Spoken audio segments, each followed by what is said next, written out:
జాగ్రత్త జీవితం రోడ్డు మీద సూత్రం, నియమాలే కవచం, రక్షణే మన ధర్మం. వేర్మెట్ పెట్టు నిత్రమా, సీటు బెల్ట్ మరిచిపోకు, ఒక్క నిమిషం ఆలస్యం ప్రాణాన్ని కాపాడుతుంది.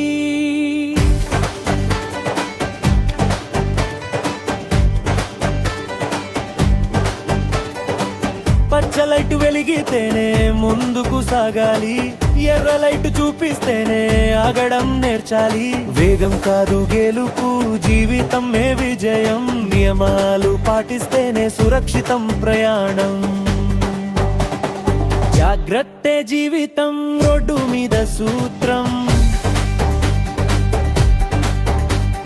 నియమాలే కవచం, రక్షణే మన ధర్మం.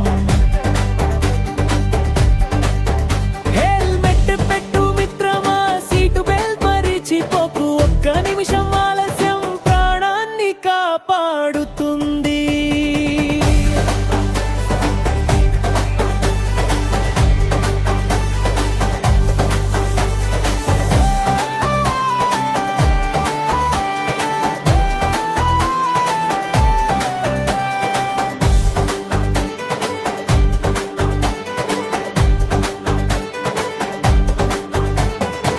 మద్యం తాగి డ్రైవ్ చేయకు మిత్రుడా, ఫోన్ చేతిలో పెట్టుకుని పరుగెత్తకు సోదరా. కుటుంబం ఎదురు చూస్తుంది నీ అడుగుల కోసం, నీ జాగ్రత్తే వారికి ఆనందం కోసం.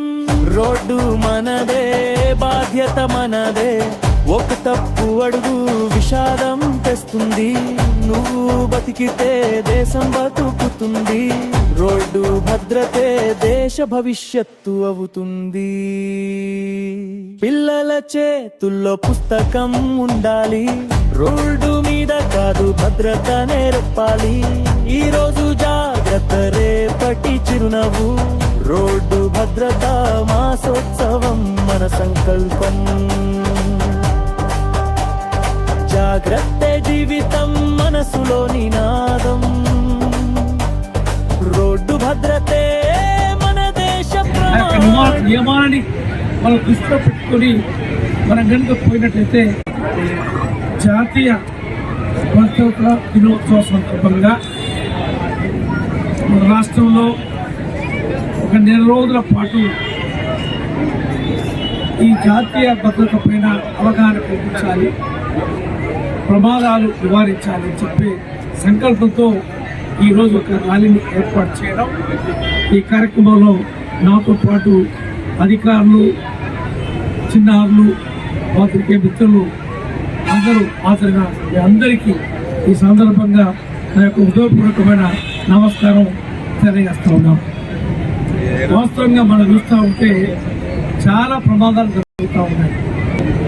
అంటే అధికారులంతా కూడా రవాణా శాఖ వాళ్ళు కానీ, పోలీసు వారు కానీ, ఇతర అధికారులు ఎంత అవగాహన అందించినప్పటికీ మనం అతివేగంగా పోవడం, ఏదైతే పోతూ ఉంటే ఒక వెహికల్ని ఓవర్టేక్ చేసే ప్రయత్నంలో ప్రమాదాలు జరగడం, ఏదైతే స్పీడ్గా అతివేగంగా పోయి ప్రమాదాలు జరగడం, ఏదైతే రోడ్ క్రాసింగ్ దగ్గర మనం వెళ్తామనే విశ్వాసం, ఎక్కువ విశ్వాసంతో పోయి నియమాలు పాటించకుండా, ఏదైతే భద్రతా నియమాలు పాటించకుండా రవాణా శాఖ వాళ్ళు ఇచ్చిన ఆ యొక్క నియమాలని మనం దృష్టిలో పెట్టుకొని మనం కనుక పోయినట్లయితే తప్పకుండా 90% ప్రమాదాలని ఇది నివారించవచ్చు.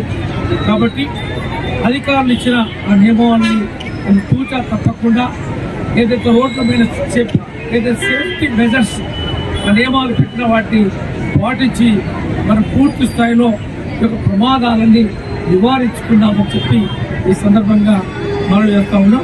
రోడ్డు భద్రతా మాసోత్సవం 2026 సందర్భంగా ఈరోజు మన నర్సంపేటలో స్టూడెంట్ ర్యాలీ తీస్తున్నాము. సో ప్రజలందరికీ విజ్ఞప్తి చేసేది ఏంటంటే ట్రాఫిక్ రూళ్ళు ఖచ్చితంగా పాటించండి. అందరికీ కూడా అవగాహన ఉంది ఏది చేయాలి, what to do what not to do అని. కానీ పాటించిన నెగ్లిజెన్స్ వల్ల ఈ యాక్సిడెంట్లు అనేది జరుగుతుంది. అందరూ కూడా టూ వీలర్ మీద వెళ్ళినట్టయితే హెల్మెట్ పెట్టుకోవాలి. ఒకరే కాదండి, వెనుక పిలియన్ డ్రైవర్ కూడా ఉంటాడు. ఇద్దరు కూడా రైడ్ చేస్తున్నప్పుడు ఇద్దరు కూడా హెల్మెట్ పెట్టుకోవాలి. కార్లో కూడా 2 మెంబర్స్ ఉంటే 2 మెంబర్స్, 4 మెంబర్స్ ఉంటే 4 మెంబర్స్ సీట్ బెల్ట్ పెట్టుకోవాలి. అప్పుడే ఏమైనా ఓవర్ స్పీడ్కి వెళ్ళి యాక్సిడెంట్ జరిగిన ఎయిర్ బెలూన్స్ కానీ ఓపెన్ కావాలంటే సీట్ బెల్ట్ కంపల్సరీ పెట్టుకోవాలి. మళ్ళీ రాంగ్ రూట్లో వెళ్ళి వాళ్ళ మిస్టేక్ తోటి ఎదుట వాళ్ళకు కూడా ఇబ్బందులు జరిగి యాక్సిడెంట్ అయ్యి ఎదుట వాళ్ళకు కూడా యాక్సిడెంట్ తోటి డెత్ జరగడము, ప్రాపర్టీ డ్యామేజ్ అవ్వడము ఇటువంటి జరుగుతుంది. సో ఇవన్నీ కూడా పబ్లిక్ మారి ఏవైతే వాళ్ళ ప్రైమ్ డ్యూటీ లాగా ఫీల్ అయ్యి కంపల్సరీ ట్రాఫిక్ రూల్స్ పాటించి అందరూ కూడా బాధ్యతాయుతంగా ప్రవర్తిస్తే రోడ్డు పైన సో యాక్సిడెంట్ రేటు తగ్గేసి అందరూ కూడా సేఫ్గా ఉంటారని అందరికీ విన్నవిస్తుంది. జాతీయ రోడ్డు భద్రతా వారోత్సవాల భాగంగా ఈరోజు నర్సంపేట పట్టణంలో ప్రైవేట్ స్కూల్ విద్యార్థులచే ర్యాలీ నిర్వహించడం జరిగింది. రోడ్డు ప్రమాదాలు జరుగుతున్న సందర్భంగా ఆర్టీ అధికారులు వాళ్ళ యొక్క ఆధ్వర్యంలో ఈరోజు ర్యాలీ నిర్వహించడం జరిగింది. దీనిలో భాగంగా హెల్మెట్ ధరించడము, అలాగే వాహనాలు నడిపేటప్పుడు తగు జాగ్రత్త తీసుకోవాలని వాళ్ళు సూచించడం జరిగింది.